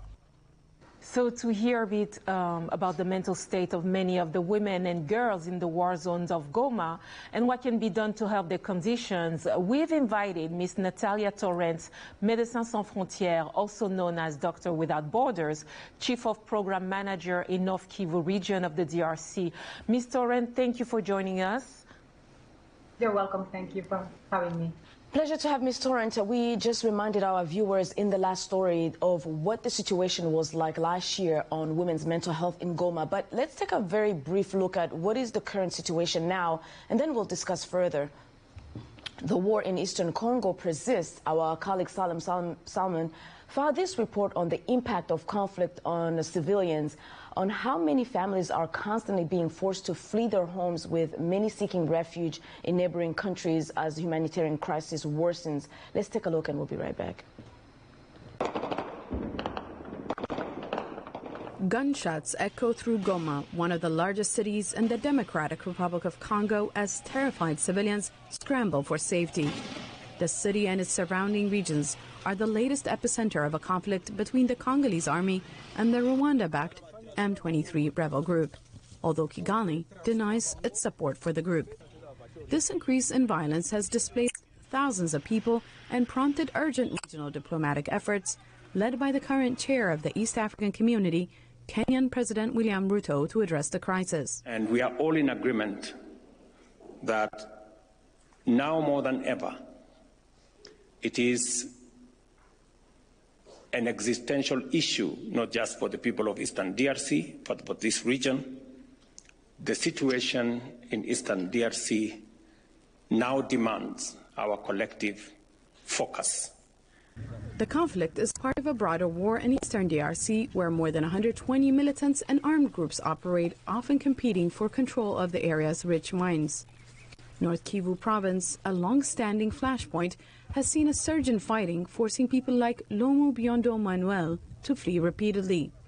We face a lot of hardships. We want to go back to our original homes. We want peace. Another woman fleeing Mugwanga, one of the largest camps for displaced people near Goma, says civilians are caught in the crossfire. We have nothing to give to our children that we are running with. We are just fleeing with nothing. It's all in God's hands. All we can do is run. The United Nations says more than 5.5 million people are displaced in the DRC, many of them in North Kivu. Humanitarian organizations warn that the situation is deteriorating rapidly.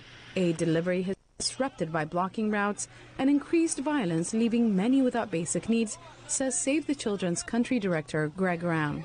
This upsurge in fighting has killed children. Children have been caught up in it, killed through explosions. In addition, hundreds of thousands, 200,000 children displaced from where they're living, some displaced for a second and third time. Humanitarian agencies say the needs far outweigh the available resources, and displacement isn't the only issue that children, women and girls face in displacement camps, Ram says. Sexual violence against women, girls, children is a serious problem. Rape is a weapon of war. Displaced people's camps can be terribly unsafe places. The numbers are overwhelming. And for each person we can help, and that the rest of the humanitarian community can help, we know that there are tens of others who are not getting the assistance they need today. Despite calls for the UN and East African leaders for a ceasefire, the violence continues, leaving millions in limbo. Salim Solomon, VOA News. Ms. Torrent, let's come back to you. So what is the state of women and girls in the DRC at the moment, and how many are there in the care of MSF at this moment?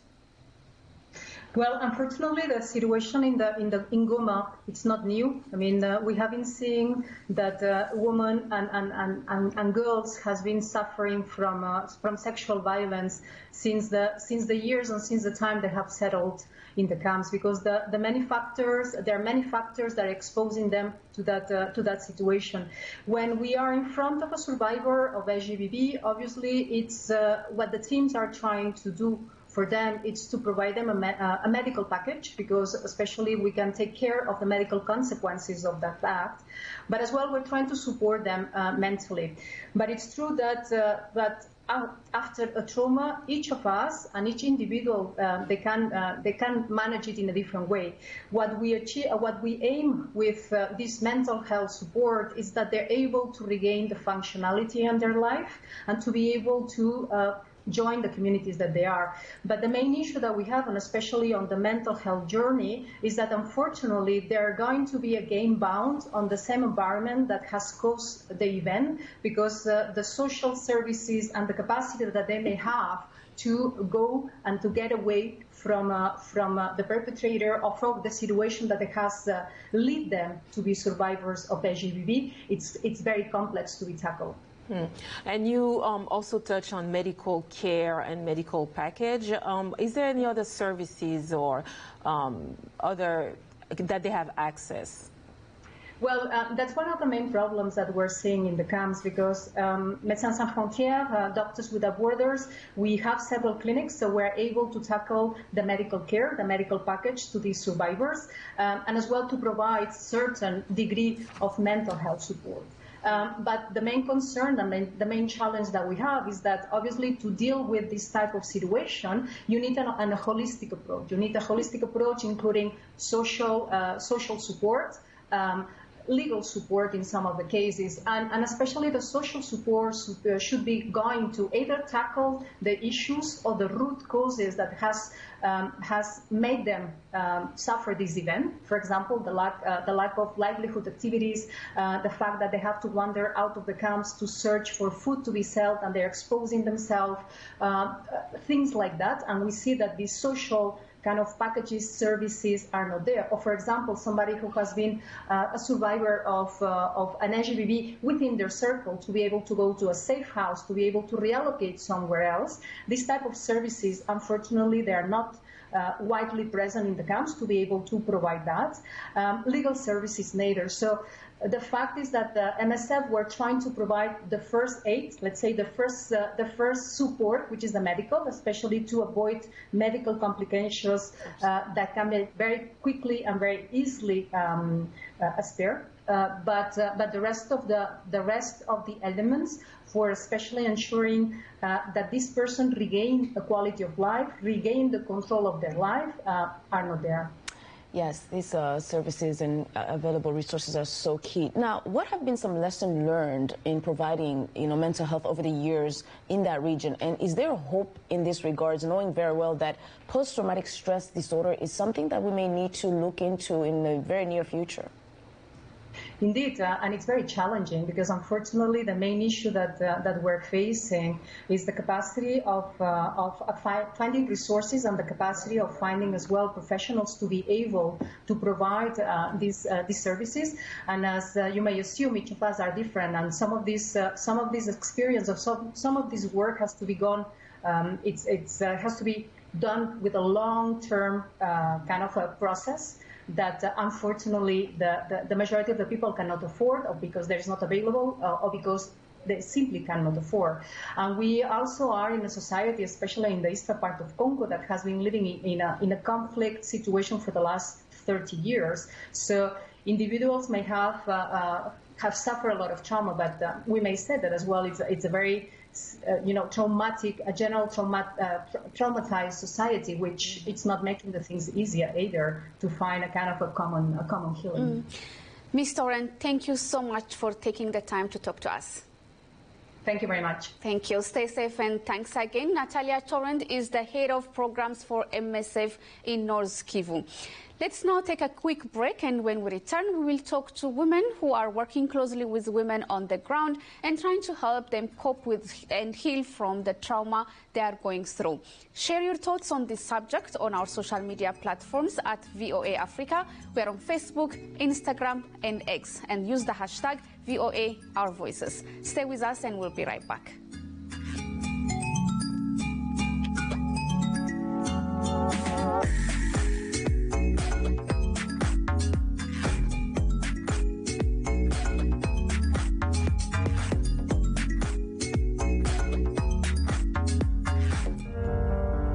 In times of change, when the world seems uncertain and what we hear doesn't reflect what we see, we seek the truth. When we are told only part of the story, we lose trust. In moments of crisis, our dreams, hopes, and wishes for a better tomorrow depends on a free press. At Voice of America, we bring you the stories that people take risks to see. We connect the world and unite it with truth. At Voice of America, we show you the whole picture.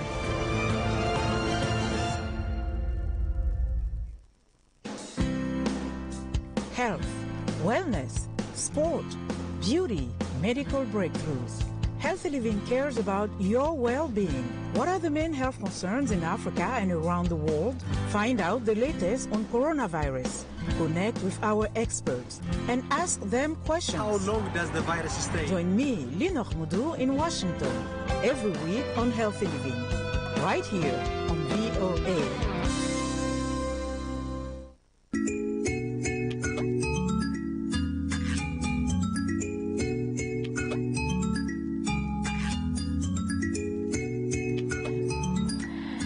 With our voices, welcome back. We're discussing the mental effects on the ongoing war in the Eastern DRC on women and girls, available resources, and how they're trying to cope every day. Now in studios, we have with us Esther Bitijula, a graduating student in psychology and social work at the Luther College here in the United States. She's very active in trying to bring mental health care solutions for women and girls in the Eastern DRC. And also with us, we have Ms. Neema Namadamu, Director of Hero Women Rising NGO in South Kivu, who is also doing women empowerment work in that region. Welcome, Ms. Neema, and also Esther, welcome. Thank you. Well, it is before we dive into our conversation, let's hear from some women in the DRC about their mental ordeal in our Your Voice segment, and then we'll be right back.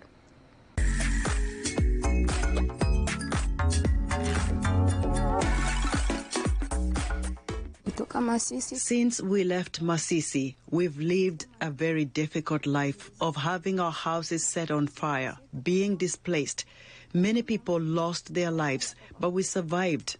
And by God's grace, we arrived at my son's house and were able to rest.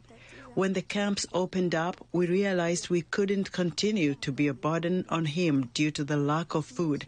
So we left and went to live in makeshift refugee camps in town, where we spent over 2 years. During that time, houses were built for us in the camps. But now, suddenly, when the war came to Goma, our campsite was all destroyed. So we all fled once again.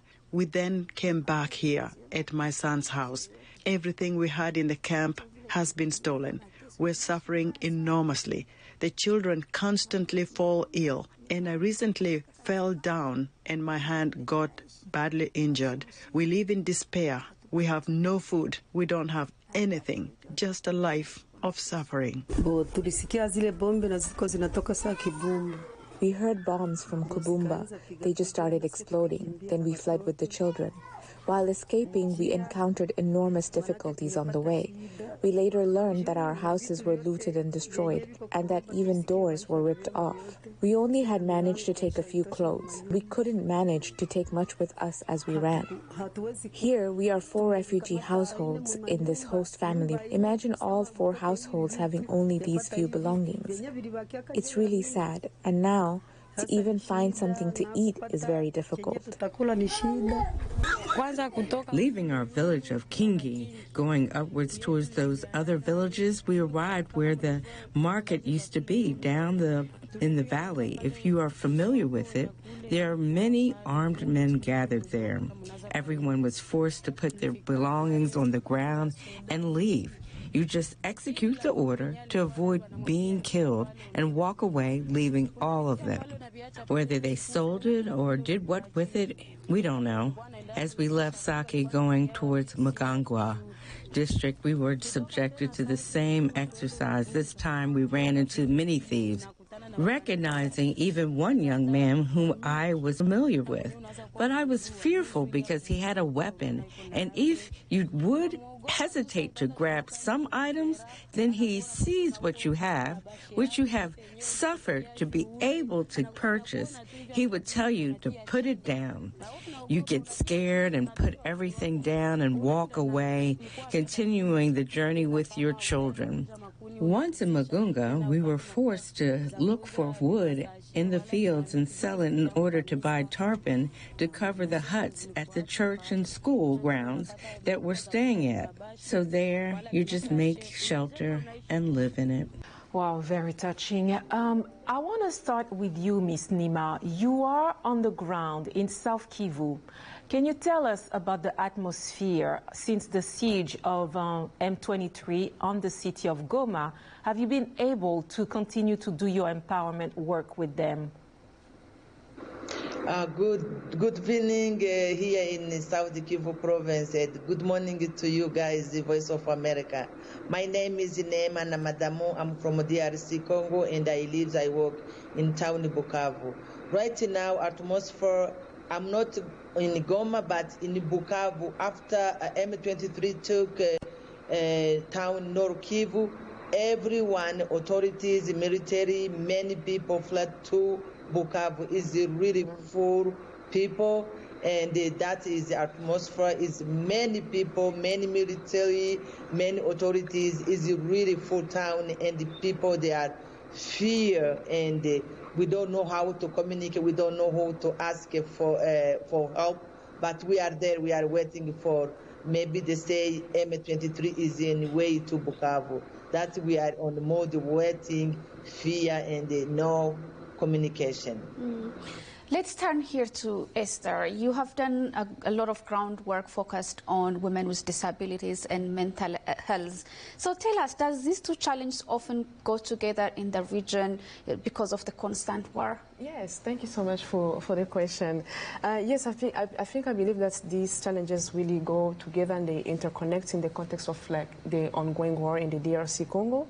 And just again, as we can see that to some extent conflicts can increase disability and mental health also conditions to people. And as we can see, many women are often like, up to disabilities, and also because of like war related, maybe just sexual violence and also inadequate medical care. So, and then also those physical impairments often leads to marginalization of women in the community, and which makes them vulnerable to psychological distress in our communities. Yes. Right.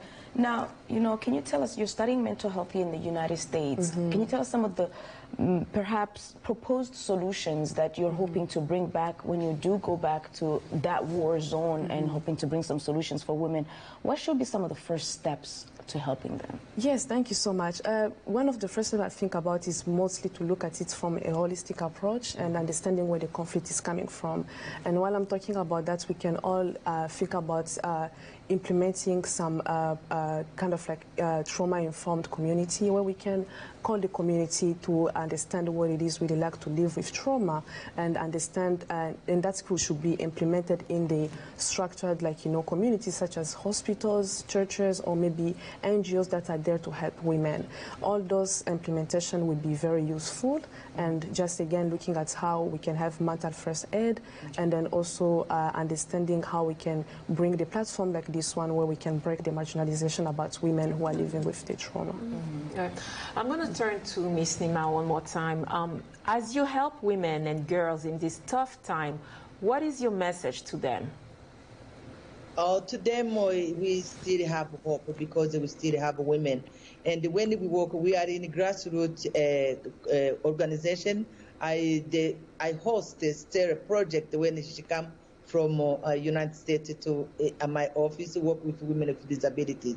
That hope is really, we are in South Kivu province or in the DRC in general, doing intergenerational trauma. It's taking so long, and you can see how women, they are not able to communicate. They have like a shame. When women they are raped, it's like excluded in families. And when he is married, the husband is rejecting them.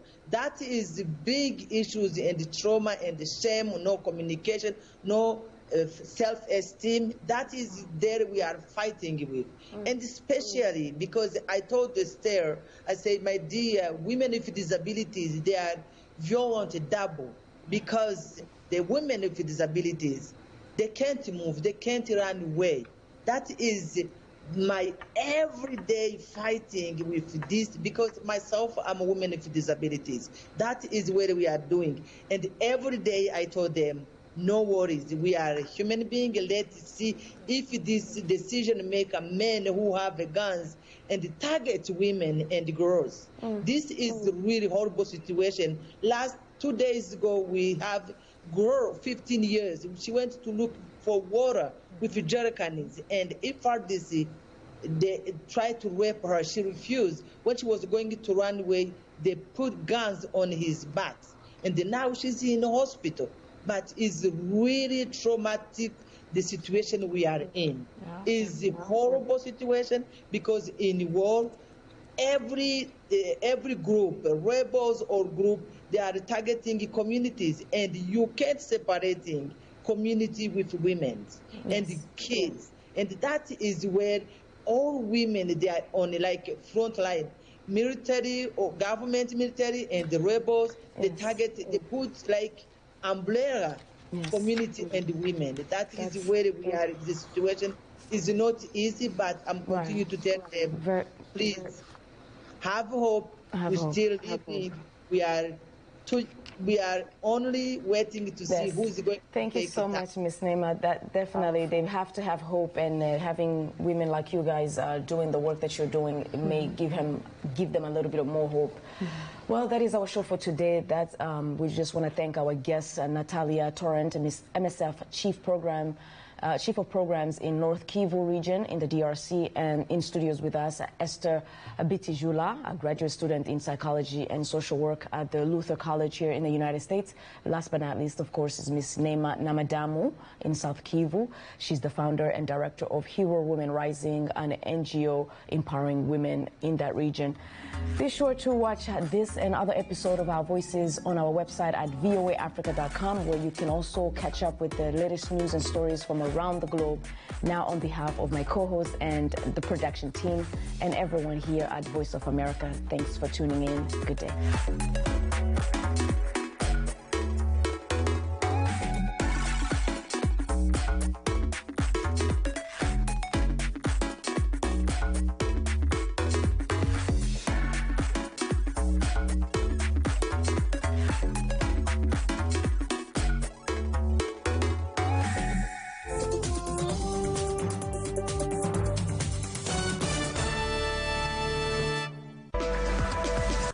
Say no to the ordinary.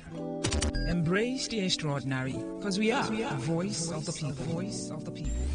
Today, 95.1 FM. Today, 95.1 FM.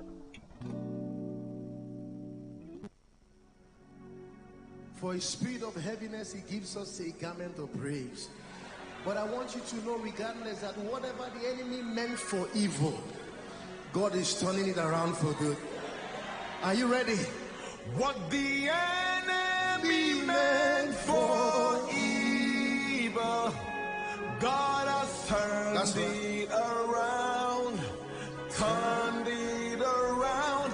What the enemy meant for evil, God has turned it around for my. How many of you have that testimony? Come on, let's replay.